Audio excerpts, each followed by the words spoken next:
to give ourselves a chance. We just have to do it the right way and call it the right way. Mike McCarthy scoffed at the idea that Denver showed the rest of the league how to stop Dallas's high-powered attack, replying yesterday, quote, "This is a copycat league, I just told the team. So get ready. Vic played us very aggressive.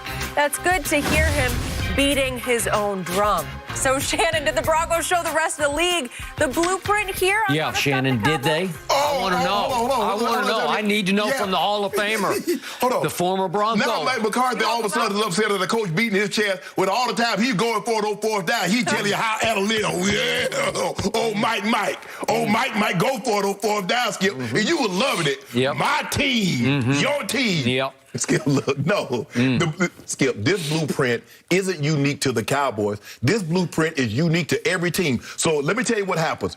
Every time you let a team run for almost 200 yards, every time you let a team go stop you 4 times on fourth down, and you let them possess the ball for 41 minutes, and you have the ball for 19 minutes, you turn it over, they don't, you're going to lose. You're going to lose, Skip. We saw this in the Super Bowl, the Giants against the Buffalo Bills, Skip. Remember the K-gun?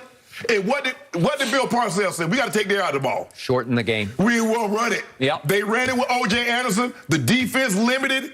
And guess what? 40 minutes of time of possession to 20 minutes time of possession, and they miss a late field goal. 2019 Giants win the Super Bowl. So this isn't unique. We see this. What do they try to do to Patrick Mahomes? What do you try to do? What the teams try to do to Peyton Manning? What do they try to do to Tom Brady? Let us possess the football, limit his time on the field, don't turn it over, coax a few, maybe we can get a fumble or a pick from them, and we're going to win the game. This blueprint isn't unique to the Cowboys. This blueprint is unique to the NFL, because if you do what they did, Skip, 190 yards rushing, 41 minutes time of possession, you take the ball away. You don't give it away. You're efficient. You cash your opportunities once you get in the red zone. Skip, you're going to win. It's as simple as that. So I get Coach Fangio is very excited, given the injuries that they had going into the game, given the injuries that they sustained during the game, and they thoroughly dominated. Skip, 30-16 doesn't do this game justice.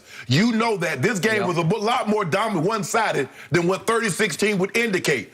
And I get Coach Fangio wants to feel good, Skip, but this blueprint isn't unique to the Cowboys. It's unique to every team in the NFL. This is what you try to do every Sunday, Monday or Thursday. Dominate time of possession, run the football, take the ball away, don't give it away. I know, but he's indicating he knows the secret. Like there's some strategic secret that he knows that nobody else knew. That's what he indicated. Other teams didn't know how to play them. You're talking about big picture strategy. He's talking about little picture, inside, deep down strategy. Well, Skip, he told you what he wanted to do. He wanted to take the run away, and he wanted to force the quarterback to throw the football. And that's what teams try to do. Skip, I want to make you one-dimensional. Dallas Cowboys are at their absolute best when they're not one-dimensional, because you were talking about, man, oh, look at Zeke. Oh, Zeke is back. He looking sleek Zeke. Tony Pollard. So now all of a sudden they can't go get you 180, 200 yards. Now Dak can't play action off of that and throw it at high efficiency. So the key is, okay, if you want to say one thing to do, stop the run and make Dak throw the football to beat you. I want to thank your coach, Vic Fangio, for providing my team just the motivation it needs to get ready for the Atlanta Falcons. That's your coach job. Yeah, well, you know, he's dropped the mic, McCarthy, because I'm saying that sarcastically, because he's not going to get them ready. But the other coach just got them ready for what I consider a crucial game at home against the Falcons from your city, Atlanta. Oh, so you saying they're going to open up a can on the Falcons? The Falcons just went to New Orleans and beat a team that had just romped all over Tom Brady, right? Okay, well, here they come. This is a turning point in the season.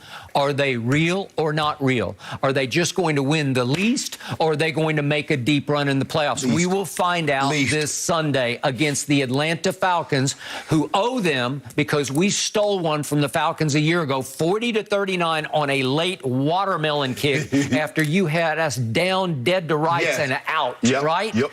In game number 2 last year at Jerry World. Okay, so I want to thank a Vic Fangio, who is now 17-24 as the head coach of your Denver Broncos.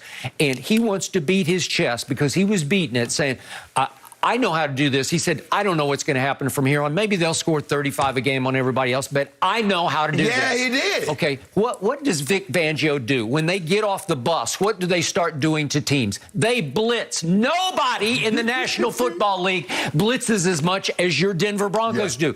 Well, Mike McCarthy's smart enough to know that, and I guarantee you Kellen Moore knew that, and I really guarantee you, I double guarantee you that Dak knew they're coming after me with everything they got. Kitchen sink is coming because that's how they play. That's how they play everybody.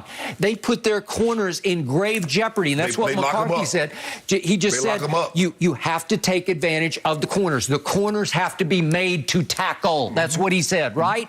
So two things happened. We had a harmonic convergence, a devilish harmonic convergence of two things happened that I did not see coming.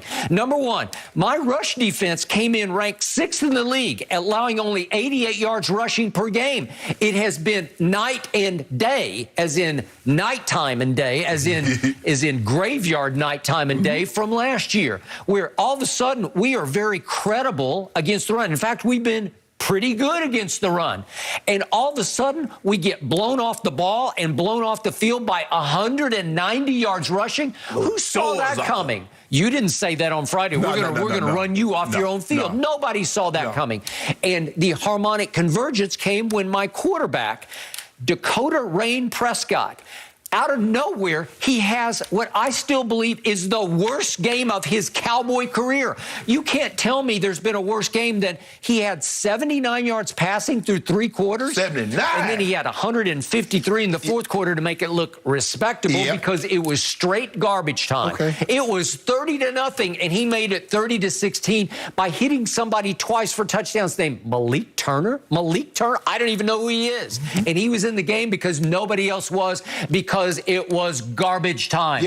Okay, so who knew that Dak Prescott could play that poorly and that the run defense could just lay down and die right before your very eyes? What is run defense about? It is about focus. It is about energy. It is about effort. It is about desire. It is about want to.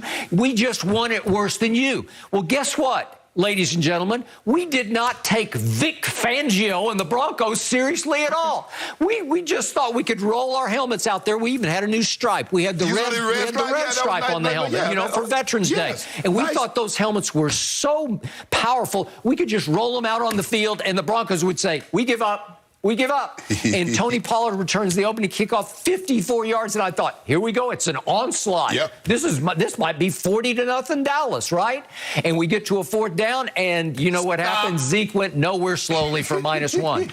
And then if we could see what happened on the second 4th down, it's 4th and 2 at the 20. This is Dak Prescott at his very worst, because this is where the corner's in jeopardy. The corner's in jeopardy, and he's got him. You said yesterday that Cedric Wilson would just he'd still be running. Yeah, he's scoring. Well, this man covers this lock. And I first thought it got tipped at the line of scrimmage. He just threw it in the dirt. Well, the thing is, Skip, he saw the guy jump.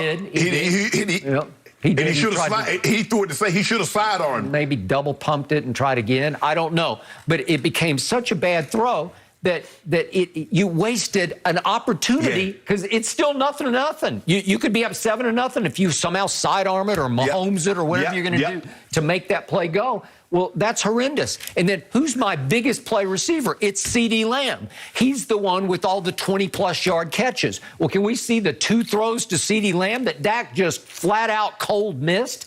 Here's the first one on a deep ball, and he's got him. He's got him 2-3 yards deep open. He's got him. That's CeeDee. As he said in camp, he just walks under those go routes, right? Well, you got to make that throw, and he missed him by 5 yards long. And then here's the second one on 4th and 1.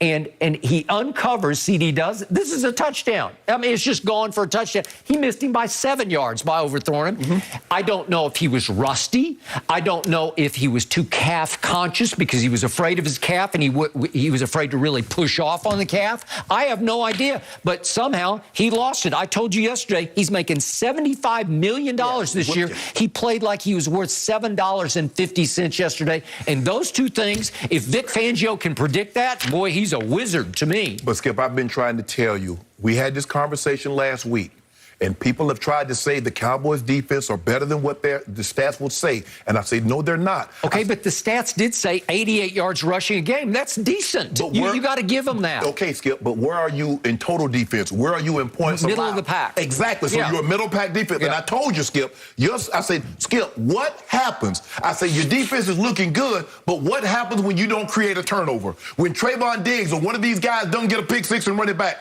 or you don't get a scoop and score, you don't get a short field, what is your defense then? Well, the Broncos did not give you a pick six. They didn't give you a scoop and score. They didn't turn.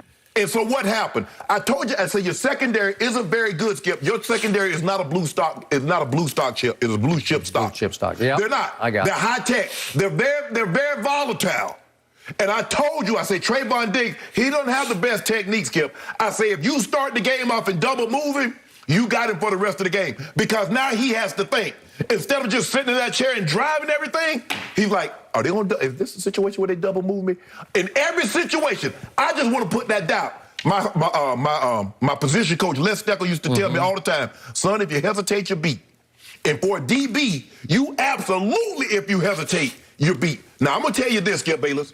Your best offensive lineman is Zach Martin. Your most important offensive lineman is that left tackle that's not playing. Because you see what happened to Terrence Steele when they moved him from right to left? What happens to most tackles if you move them from their natural position, which he played in college, right tackle, and suddenly you say, you got to go upside down, you got to go this way. Yeah. Everything becomes wrong. Trust me. As a guy